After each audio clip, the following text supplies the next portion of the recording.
Welcome back. Shoprite has delivered an upbeat annual performance with the revenue jumping 12%, further translating into a 7.4% rise in diluted headline earnings per share.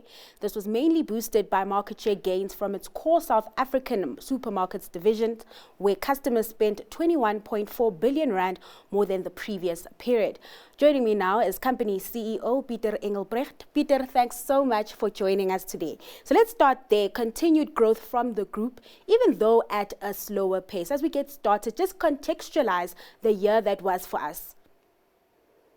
The reference to the slowdown or slower growth is also linked to internal and food inflation per se.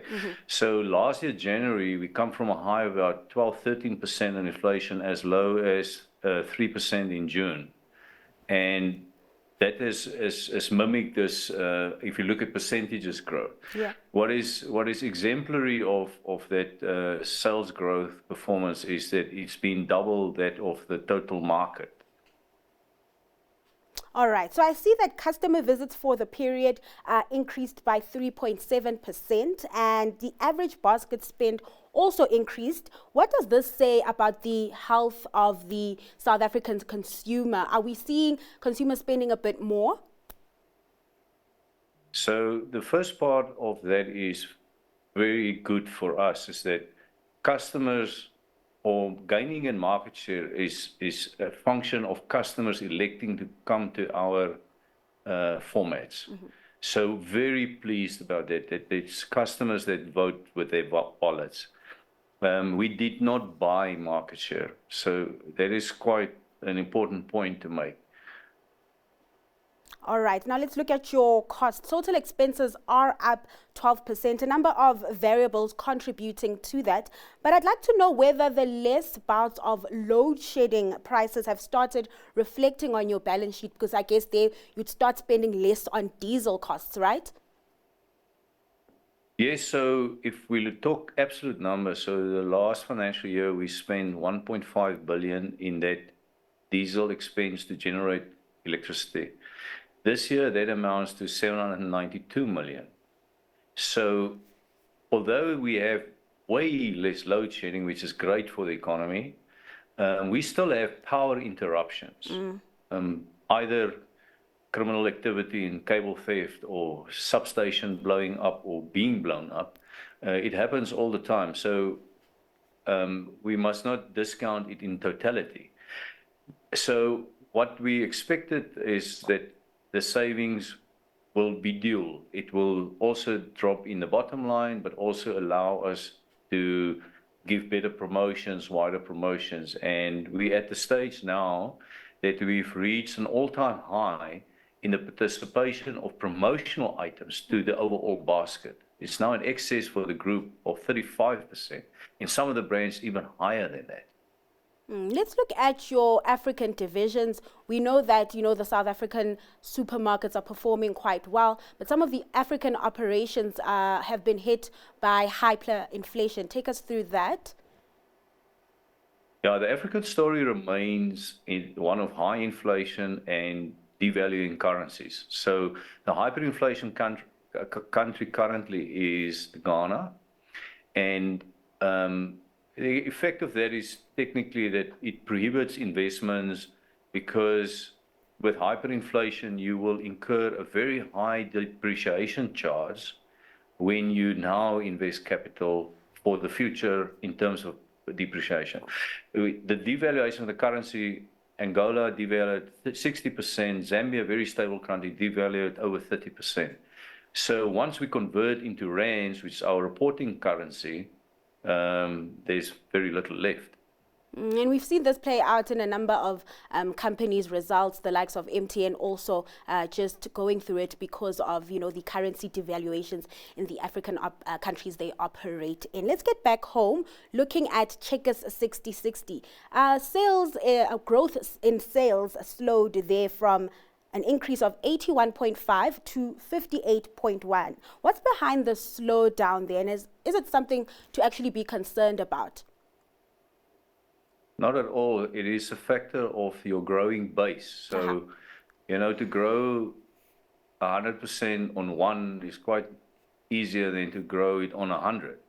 So every year the base gets higher, and therefore the percentage growth will show a decline, but it's not an actual growth. It's just a factor of your base getting much bigger. Now, the group has decided to dispose of its OK Furniture and other furniture businesses to Pepkor. Take us through the rationale behind that move. Yeah, I've said before that we have so many areas of the business that requires capital and to continue to invest to ensure sustainable growth that and we've got critical mass in food. The business have more than doubled in the last couple of years, and furniture has become a less material part of the business, and hence when there's a capital allocation, they're always the last one to receive. And we're now at a stage that it really requires some significant capital investment in terms of systems, credit allocation, and here it was a very good fit with Pepkor, who has already made those investments in their business, plus adding the OK and the House and Home will give them more or better critical mass, similar to what we enjoy in food. So capital not necessarily going to that furniture business as it's being sold off. Where are you looking at spending CapEx moving forward? So digital takes a lot. We're expanding that 60/60 offer to general merchandise. We've already done the subscription model, and eventually we'll have this one place to go for all of our adjacent brands as well, like pet and baby and outdoor, Medirite Plus, all of that. So that will require significant investment. Then we plan to open another 265 new stores this year. So, and then if you take a simple sum, if you've got 2,000 stores and you revamp stores every 10 years, you have to do more than 200 stores a year. And sometimes a revamp store can cost more than a new store. And we have to stay current and relevant to our consumers. So we try to stay within that guideline of 3% of revenue in terms of capital spend per year. Now, Pieter, before I let you go, I'd just like to get your sentiments on the local economy. We just got GDP numbers out with growth coming in at 0.4% higher, with SA being your core market. What's the outlook for that market in particular, and just your sentiments around the local economy, considering that we've also had renewed hopes on the back of the national election?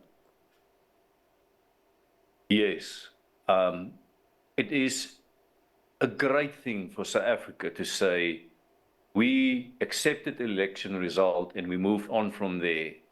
There are first world countries that can't accept the election result. So I think globally that's been recognized as a milestone in our history.